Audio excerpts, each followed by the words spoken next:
Olá, olá, bom dia. Estamos ao vivo aqui para mais uma live e é tomando um café que eu inicio mais uma live ao vivo aqui com vocês e hoje falando sobre estratégias alimentares para perda de peso, né?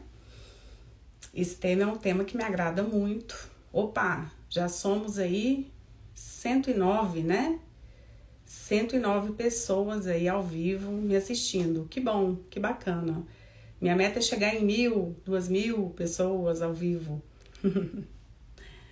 Então, hoje, pessoal, a gente vai falar sobre as estratégias alimentares que auxiliam muito no ganho, na perda de peso, tá? Olá, Karina, bom dia. Karen, Kátia, bom dia. Obrigada por me assistirem. Bom, a gente tem várias estratégias alimentares para perder peso. Eu costumo falar estratégias alimentares. Eu não gosto desse termo dieta, porque infelizmente a dieta hoje ela tem um cunho, né, digamos assim, um tanto quanto pejorativo, né? Jordana, bom dia. Então, dentre as estratégias alimentares que nós temos para fins de perda ponderal, a gente tem a mais famosa hoje, que é a mais falada, dieta de cutting, ou dieta cetogênica, ou keto diet, como preferirem. A dieta de cutting, eu vou entrar nos detalhes de cada dieta aqui mencionada. A segunda estratégia mais em alta, digamos assim, é a estratégia alimentar low carb, né? A terceira é o jejum intermitente, que é uma estratégia alimentar, sim, o jejum intermitente. Depois a gente tem uma outra estratégia, o plant-based, que é uma dieta mais vegetariana. E por último, a gente tem uma estratégia alimentar chamada carb cycling. Carb cycling, ele também é uma estratégia alimentar extremamente eficiente para perda de peso, né? Bom, cada dieta dessa tem uma peculiaridade, né? As mais famosas e as mais em alta hoje em dia são as três primeiras que eu falei, né? Que é a low carb, a dieta de cutting e a terceira, jejum intermitente. Mas o mais eficaz mesmo para perder peso é você ciclar as estratégias alimentares. Então, com mais variada forem as estratégias no processo de emagrecimento, mais eficaz vai ser o seu emagrecimento, tá bom? O importante é não cair na monotonia alimentar. Tá? Então, essa coisa de tomar todo dia café com 2 ovos cozidos, pelo amor de Deus, né? Isso aí você pode seguir durante algum tempo, 10 dias no máximo, mas aí depois você vai ciclando. Eu até prefiro, nas prescrições alimentares, hoje eu adoto as dietas cíclicas, né? Inclusive na mesma estratégia alimentar. Então, por exemplo, a dieta de cutting, que é a dieta cetogênica, vamos falar um pouquinho sobre ela, ela é bem interessante. Eu adoro dieta cetogênica. Aliás, a dieta cetogênica ela foi criada para tratar a epilepsia refratária. Porque justamente esse termo cetogênica vem da produção de corpos cetônicos. E a produção de corpos cetônicos vem da lipólise, ou seja, da quebra de gordura induzida pelo emagrecimento. Olha só. Então, quer dizer, contrário ao que todo mundo imagina, a dieta cetogênica ela não causa letargia cognitiva, ela não causa problemas de memória, ela não causa... Mas tem um detalhe sobre a dieta de cutting que é fundamental que nós consideremos, que é o seguinte: a dieta de cutting tem um protocolo a ser seguido, então tem 2 erros que as pessoas incorrem. Primeiro, para você começar a observar os benefícios da dieta cetogênica, tem que fazer o que a gente chama de cetoadaptação metabólica, tá? O paciente cetoadaptado, ele passa por um protocolo, uma prescrição dietética, prescrito por um profissional nutricionista, atendendo às especificidades de cada paciente, para que ele chegue num ponto metabólico em que ele usa a gordura como fonte primária, né, de energia. Sim, porque a gente está acostumado com carboidrato, com pão, com amido, é cultural, né? Com pão de queijo, né? Enfim, então até que o seu corpo utilize de uma maneira eficaz, sem efeitos colaterais, né? Sem ter hipoglicemia reativa, porque a gente tem muitos polimorfismos de hábitos, estilos de vida errados, né? A gente gera polimorfismos em função dos hábitos sedentários, em função de dietas ruins, do excesso do consumo de doces, bebida alcoólica ou os dois, né? Ou carboidrato refinado em demasia. Então a gente gera polimorfismos. Quando a gente está acostumado com estilo de vida ruim, a pessoa que ela tem um estilo de vida ruim, ela não se adapta de imediato a uma dieta cetogênica. Então nós nutricionistas preparados, né, tecnicamente preparados, nós preparamos o paciente para praticar a dieta cetogênica, para que ele fique confortável com a dieta. Então, esse período de adaptação, de cetoadaptação metabólica, ele dura em geral de 3 a 7 dias, dependendo do grau de polimorfismos de cada paciente, né? Então, digamos assim, que nos primeiros dias ela é um pouco desconfortável, a dieta cetogênica. Mas, para além disso, além dessa cetoadaptação, que é importante atender a um protocolo, aliás, durante esse período de cetoadaptação, dependendo dos hábitos dos pacientes, eu gosto muito de usar o óleo caprílico, que é o BHB, né? Que a gente chama, que é um triglicerídeo de cadeia média. Eu mando manipular para deixar o paciente mais confortável, enfim, com a dieta, sem muitos desconfortos, assim, né? Em função dos primeiros dias da dieta, até que ele se cetoadapte. Bom, a dieta de Cutting, essa dieta cetogênica, uma vez passado o período de cetoadaptação, ela é extremamente eficaz, mas ela deve ser, tem duas condições para que isso aconteça de uma maneira mais salutar, mais saudável, do emagrecimento, sem maiores desconfortos. A primeira é que essa dieta ela é cíclica. Então, normalmente eu ciclo a dieta cetogênica com outra estratégia alimentar, tá? Por um período relativamente curto de tempo. E à medida que o paciente vai ficando metabolicamente mais eficaz, digamos assim, ele consegue passar por um período maior ciclando essa dieta cetogênica, né?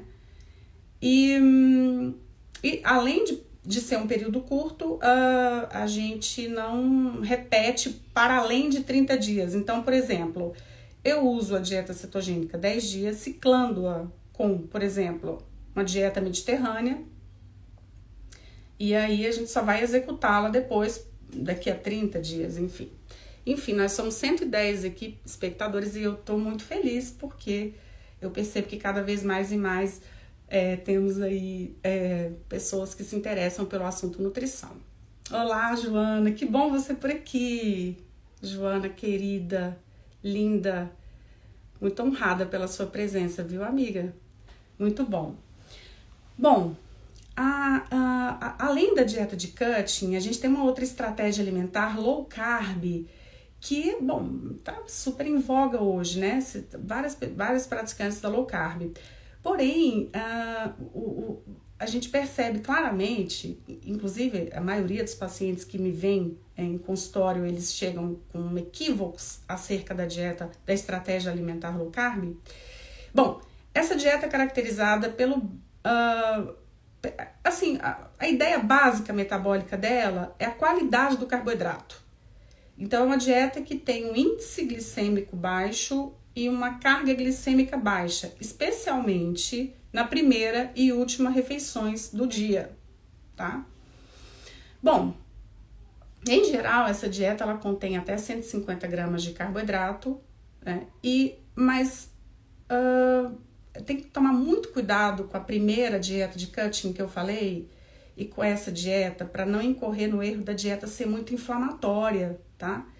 Porque a gente sabe que o mais importante hoje no emagrecimento é modular a expressão gênica do emagrecimento, é reduzir os polimorfismos, é melhorar a resposta inflamatória. Então, as dietas, elas têm um cunho anti-inflamatório. Não é simplesmente dieta da proteína. Esse é um erro, né? Caracterizar essas duas estratégias como dieta da proteína é um erro. Elas são dietas hiperproteicas. Sim, dietas hiperproteicas, mas elas não são dietas da proteína. Aquela dieta de antigamente, que tinha lá salaminho, salsicha, pelo amor de Deus, né? Isso é completamente, inclusive é proscrito, né? A gente nem orienta mais porque você vai inflamar o paciente, você vai intoxicar o paciente. E a gente sabe que esses alimentos, embora eles sejam hiperproteicos, hiperlipídicos, né? E, portanto, tem baixo teor de carboidrato, essas dietas não favorecem em nada a manutenção, principalmente, dessa perda ponderal, tá bom? Então, a dieta de cutting, a cetogênica, a primeira e a low carb, elas são sim dietas hiperproteicas. A dieta de cutting a gente calcula no máximo até 50 gramas de carboidrato, tá? Mas é 50 gramas... Outro erro, tá? Que muita gente incorre é quantificar. Porque hoje com esses aplicativos de cálculo de nutrientes, de macronutrientes, aliás, muitos deles, equivocados inclusive, as pessoas elas têm uma ideia assim, por exemplo, a gente fala que a dieta de cutting ela não pode passar de 50 gramas de carboidrato por dia, bem distribuídos ao longo do dia. E que preferencialmente, por exemplo, pelo menos assim, 70% desse quantitativo de carboidrato a gente coloca no pré-treino e alguma coisa ali no pós-treino para ativar receptor de proteína ali. Mas aí as pessoas calculam assim, por exemplo, 50 gramas de pão francês, pronto, já deu 50 gramas de carboidrato. Não é assim, não é assim. É 50 gramas de carboidrato na composição da dieta, né? Tá? Então, voltando um pouquinho à dieta low carb que eu comecei a falar. Então, ela tem até mais ou menos 150 gramas. A gente deve dar preferência a colocar o carboidrato no pré-treino, tá? Por conta do glicogênio muscular, né? Para evitar, inclusive, o catabolismo muscular durante o treino. É inevitável que esse catabolismo ocorra, mas para evitar o excesso do catabolismo, digamos assim. Bom, basicamente essas dietas, toda dieta, toda estratégia alimentar, todo o emagrecimento, ele provém da cetogênese, tá? Então, a cetogênese, ela é absolutamente necessária, que ela é consequência da neoglicogênese, que a gente fala. Neoglicogênese é produção de glicose pelo fígado, e aí a gente consegue produzir glicose pelo fígado, já que a gente não está consumindo glicose, né? Essa produção endógena de glicose, ela vem de reservas, né? Reserva de gordura, também tem o ciclo da alanina, enfim, então são substratos gliconeogênicos provenientes de reserva muscular esquelética, inclusive provenientes de reserva de gordura, que a gente promove lipólise, que é a quebra do tecido gordo, algum catabolismo muscular. Aliás, o catabolismo muscular depende muito da qualidade da dieta que a gente faz, né? Então, quanto melhor forem as estratégias alimentares, menor será o catabolismo de massa muscular durante o emagrecimento. Aliás, a gente consegue trabalhar os dois concomitantemente, tanto a perda de gordura quanto o ganho de massa muscular. Mas é necessário considerar algumas especificidades, algumas peculiaridades de cada pessoa. Exercício físico, hábitos de vida, né? Rotina, gasto energético, enfim. Mas, para além disso, considerar também uma dieta mais anti-inflamatória, porque essas dietas modulam melhor a expressão gênica do emagrecimento, elas favorecem a valer o emagrecimento e a eficácia metabólica que a gente fala, assim, para que quanto mais anti-inflamatória for a dieta, melhor, mais perda de gordura ao longo do tempo você vai ser. Então, não é hipometabolismo ao longo do emagrecimento, não, é o contrário. Esse metabolismo ele tem que aumentar durante o emagrecimento. É outro equívoco acerca do emagrecimento que se tem, né? Ainda hoje, por incrível que pareça. Esse equívoco é que as pessoas acreditam que quanto maior o tempo de permanência nas estratégias alimentares para perder peso, menor é a perda de peso. Não, não deve. Se isso está acontecendo com você, é porque você deve estar praticando de maneira equivocada. É o contrário. Quanto maior o tempo de permanência nas estratégias alimentares e no exercício físico adequado, maior a sua eficácia metabólica do emagrecimento. Então, mais perde-se peso e maior a definição muscular. Aliás, o ideal é que nós ganhemos massa muscular durante o catabolismo de gordura. Sim, a gente consegue trabalhar os dois concomitantemente. Por exemplo, se eu adoto uma estratégia alimentar low carb, basicamente, como eu falei, a essência metabólica dessa dieta é que ela tenha baixo teor de carboidrato, que tenha baixo índice e carga glicêmicas. Aí, Sara, como é que eu sei que tem baixo índice glicêmico? Bom, você pode, a partir da internet, né, fazer uma tabelinha dos alimentos que você consome no dia a dia, para que você tenha familiaridade com esses alimentos. É importante que nós tenhamos familiaridade com esses alimentos na hora de escolher os alimentos que nós vamos consumir, especialmente os alimentos que não estão prescritos no plano alimentar, tá bom? Então, essa estratégia alimentar low carb, ela é caracterizada metabolicamente por diminuição da insulina, e a partir da diminuição da insulina, eu aumento os hormônios catabólicos. Sim, porque a insulina é o hormônio anabólico, né? Então, ou seja, quando a gente fala anabólico, é aquele que promove a lipogênese, é aquele que promove o ganho de gordura. Então, eu aumento a insulina a partir do aumento de farinha branca, a partir do aumento de doce, a partir do aumento do excesso do consumo de carboidrato, inclusive proveniente de frutas cujo índice glicêmico é maior. Então, se eu quero perder peso, essa insulina tem que estar baixa para eu estimular os hormônios catabólicos, que a gente chama glucagon, epinefrina, enfim. E para além disso, estimular também o GH, a somatomedina, então estimular o hormônio de crescimento. Aí entra a questão da qualidade do sono, porque quanto melhor for a qualidade do meu sono, maior a síntese de hormônio de crescimento.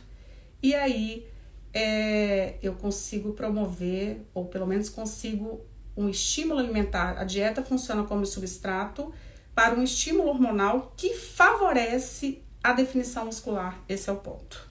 Aí por isso que eu tô falando do hormônio de crescimento. Mas esse é assunto para uma outra live, inclusive, tá bom? O que eu estou falando é o seguinte, que estratégias alimentares bem-sucedidas, e principalmente, por favor, né, gente, prescrito por profissionais técnicos, nutricionistas formados e que sejam, que tenham um know-how nessa área, né, de prescrição dessas estratégias alimentares, para que não incorra em erros como qualidade, e além da dieta ser anti-inflamatória, ou pelo menos deve ser anti-inflamatória, quanto mais bioativos, fitoquímicos você consumir, melhor será o emagrecimento e mais eficaz, tá bom? Assim, ele tá falando aqui, o João, né, João? E melhorar a qualidade do sono, estímulo hormonal, estratégias alimentares. Isso é assunto para outra live, o ritmo circadiano, o ciclo circadiano, João. Nas próximas lives aí eu vou comentar sobre isso, tá? Eu já tinha pensado nesse tema e agora você reforçou, maravilhoso. Obrigada pela dica. Eu vou comentar assim, eu vou falar sobre o efeito do sono na eficácia do emagrecimento. Pronto, assunto para as próximas lives. Talvez não a próxima, mas as próximas. Obrigada, João. Bom, então voltando. A dieta, ela deve ser pensada assim, ó. A dieta deve ser um substrato para biomodulação hormonal em favor do emagrecimento, em favor da definição corporal. Pronto. Então, não se pensa mais em caloria, unicamente em caloria. Para emagrecer, o que eu acho louvável, o que eu acho mais correto, é a gente estabelecer um limiar calórico, sim, porque eu também sou contra essa coisa de falar, a dieta não há de se considerar calorias, há de se considerar as características anti-inflamatórias da dieta e pronto. Não. Eu estabeleço um limiar calórico ali, uma janela calórica, um limiar calórico, e a partir daquele limiar calórico, que até considero que seja um limiar bom, sabe? Não é tão restrito, ele é relativamente amplo, mas obviamente considerando o exercício físico, né? Até porque o exercício físico, ele também, além do hormônio, ele é um estimulante para perda de peso, isso é sabido por todos. E que vai ser fundamental e absolutamente necessário para tal eficácia metabólica, né? Que eu tanto falo. Então, a dieta, então, ela vai fazendo essa modulação hormonal em favor da definição. Sono importantíssimo. Os exames bioquímicos têm que ser avaliados também, verificação da testosterona, vitamina D e outros fatores também devem ser considerados aí, além do substrato alimentar, além da dieta. Bom, além dessas duas estratégias, dieta de cutting e dieta low carb, tem também o jejum intermitente, né? Eu já gravei alguns vídeos sobre o jejum intermitente, mas eu vou comentá-lo aqui com o propósito da live, que é falar das estratégias. Então, o jejum intermitente é, sim, uma estratégia alimentar.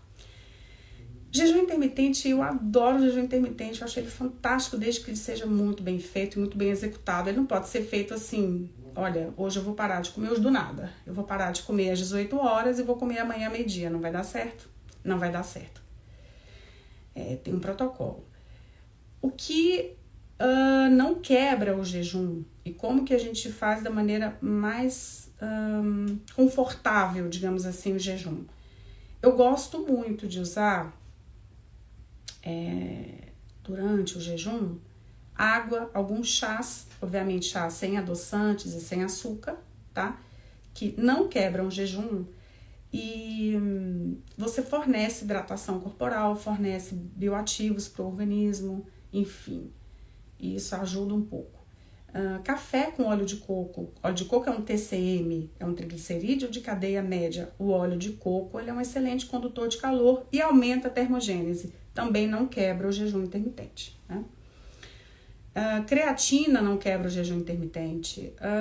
Shots termogênicos com cogumelo desidratado, que eu adoro, da Cordyceps, do Viva Regenera, que é a cordycepina, com o guaraná cipó, que tem teobromina, que não evita a dose dependência, e guaraná cipó tem um teor de cafeína, inclusive 4,5 vezes maior do que a cafeína normal. Então, durante o jejum intermitente, a gente usa esses... Não deve ser feito o jejum intermitente seco, que eu falo, né? O jejum intermitente, ele é usado como estratégia alimentar para emagrecer, porque a gente chama, nós nutricionistas, tecnicamente, a gente chama o jejum intermitente de jejum metabólico. Ou seja, é um estímulo para que a sua insulina diminua, né? E aí você consiga potencializar a perda de peso. Em geral, durante o jejum intermitente, que a gente vai ciclando, eu gosto de fazer ele durante o emagrecimento ali 2 vezes por semana. O jejum intermitente pode ser de 12 a 16, 18 horas, tá? Vamos colocar ali um jejum intermitente bem feito de 14 horas, tá? Porque a partir de 12 horas é que a gente começa uma cetogênese mais considerável, que favoreça melhor o emagrecimento. Então, a gente deve fazer o jejum intermitente seguindo esse protocolo por, 13, 14 horas, pode ser até 16, mas vai muito de cada paciente, né? Se você está se sentindo confortável com o jejum, você está bem. O jejum, essa produção de corpos cetônicos, ela é bom para a cognição, para a memória. A propósito, eu estou de jejum desde ontem às 4 da tarde, mas é como eu já falei, para as pessoas ceto-adaptadas, tudo bem. Durante o jejum, para aqueles que estão iniciando o jejum intermitente, a gente pode usar alguns paliativos aí, que deixam o paciente mais confortável. Por exemplo, o óleo caprílico, o ácido graxo caprílico, C8, né? Eu mando manipular e prescrevo para o meu paciente aí durante os primeiros dias, para aqueles que têm dificuldade de praticar o jejum, enfim. Mas para praticar o jejum, aliás, você pode fazer exercício físico em jejum. Para os iniciantes de jejum, depois da cetoadaptação, tá bom? Depois da cetoadaptação. Para quem não tem contraindicação ao jejum, para quem não tem síndrome vasovagal, para quem não tem hipoglicemia reativa, para quem não tem hipotireoidismo descompensado, digamos assim, para quem não tem diabetes e para quem não tem hipertensão arterial sistêmica descompensada. Podemos ali iniciar o jejum. Então, depois de você passar pela cetoadaptação, como eu mencionei no início dessa live, que dura de 3 a 7 dias, aí sim a gente pode fazer o exercício físico em jejum? Pode. Só que tem um pequeno detalhe sobre isso. O exercício físico para os iniciantes do jejum que passaram por esse período, ele deve e pode ser feito até 20 a 30 minutos de exercício físico em jejum. Mas antes do exercício, eu recomendo usar shots, ou shot imunoestimulante, ou shot energético, para você já consumir ali, né, alguns fitoquímicos, consumir água, né, tá bem hidratado, tá? Aliás, a desidratação, ela desfavorece a perda de peso e causa um desconforto tremendo durante o processo de catabolismo de gordura. Então, a hidratação é fundamental, mesmo porque durante o emagrecimento a diurese aumenta, porque é por meio da urina que você elimina os compostos finais do emagrecimento. Então, é necessário que nós tomemos mais água, até para que nós eliminemos, né, toxinas, produto final do metabolismo, da bioquímica do emagrecimento ali. E além disso também, as dietas em geral de emagrecimento, elas são drenantes, elas são diuréticas também. Então, para você não desidratar frente à dieta, é importante que nós consumamos bastante líquido. Muito bem. E aí, então, esse exercício físico, ele deve ser feito de 20 a 30 minutos no máximo, tá? Nada além disso. Porque aí, o que vai acontecer? Sim, João tá perguntando aqui, só quebrar aqui meu raciocínio. Quantas vezes por semana o jejum intermitente e a periodicidade? Então, boa pergunta, João. É o seguinte, o jejum intermitente, João, se você quer emagrecer, no máximo eu recomendo 2 vezes por semana, em dias não consecutivos, porque excelente, você quebra, você sai da monotonia. O jejum intermitente não deve ser feito quando se quer emagrecer, todos os dias não. Aliás, nenhuma estratégia alimentar deve ser feita todos os dias de uma maneira monótona. Não. Você deve sempre variar os alimentos, variar a estratégia alimentar, ciclar o jejum intermitente, coloque ele aí 2, no máximo 3 vezes por semana, em dias alternados. E se forem dias alternados, de 2 a 3 vezes por semana, você pode ciclar o próprio jejum. Como assim? Você pode fazer, por exemplo, eu vou fazer um jejum para os iniciantes de 12 horas, tá? Que é o jejum metabólico fisiológico. Aliás, a medicina ayurvédica é salutar, que todos nós façamos o jejum de 12 horas, até para depuração de toxinas, eliminar metal pesado, enfim. E aí depois você vai avançando até as 16 devagar. Então, no próximo jejum, eu vou fazer 13 horas, tô confortável, tô bem, tô passando, tá tudo certo. Tem pessoas que não se adaptam ao jejum de forma alguma e tá tudo bem, tá? Tá tudo bem.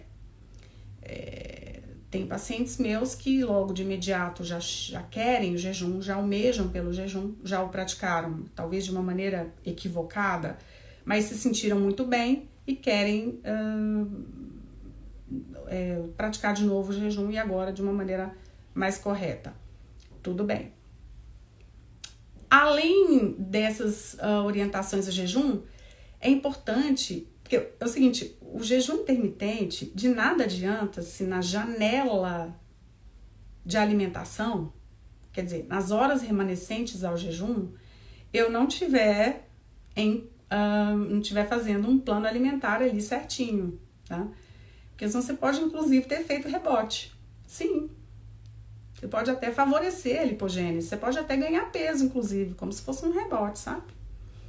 Então, tem que tomar cuidado com a janela de alimentação. Então, as 8 horas remanescentes, ou 9 horas remanescentes, ou 10 que sejam horas remanescentes, é importante que a gente faça ali uma dieta, pratique uma dieta, para não comprometer a eficiência metabólica do jejum durante o emagrecimento. Olá, Silvia. Silvia entrando por aqui, um prazer tê-la aqui comigo. Bom, então tá. Então a gente nós já falamos de 3 estratégias aí, que é a dieta de cutting, a cetogênica, a dieta low carb, o jejum intermitente. A dieta plant-based é uma estratégia alimentar que eu uso normalmente não isolada para aqueles pacientes que não são vegetarianos. Eu gosto de ciclar com essas outras estratégias num dado momento mais avançado do emagrecimento. Bom dia, Silvia. Aí eu gosto muito de usar essa estratégia. Ela é muito anti-inflamatória, ela é excelente. Os pacientes se sentem muito bem com essa dieta, né? Se sentem muito confortáveis. E é a quarta, né, plant-based, e a quinta é carb cycling. A dieta carb cycling ela é considerada assim por ter um teor de carboidrato bem alto. A gente, obviamente, ela tem mais ou menos 70% do valor calórico total é proveniente de carboidrato. Eu gosto de fazer essa dieta ciclando-a com alguma outra aí, mas tem outras estratégias, né, além dessas que eu comentei, né, que tem a dieta mediterrânea, tem a dieta FoodMap, tem a dieta, enfim, dieta paleolítica, tem várias, né? A gente pode usá-la. Tem a dieta detox também, eu acho incrível a dieta de detoxificação. Eu gosto muito de...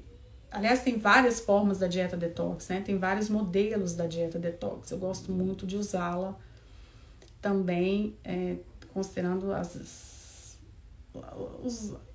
peculiaridades de cada paciente, tá? E, inclusive, eu me sinto muito bem com a dieta detox, né? As pessoas acham que a dieta detox você vai ficar fraco, você vai ficar... Não, de jeito nenhum.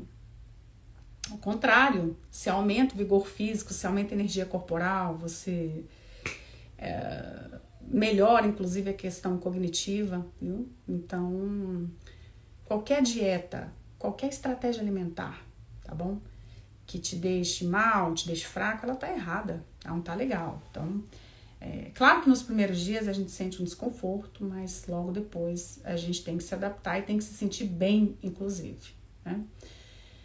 Bom, sobre estratégias alimentares voltadas para perda de peso, era basicamente isso que eu tinha para falar, né? E aí, tem vários mini temas aí que a gente pode extrair dessa live. E eu gostei muito de estar aqui com vocês hoje, agradeço muito. E até a próxima live, então. Tchau, tchau, pessoal. Um grande abraço.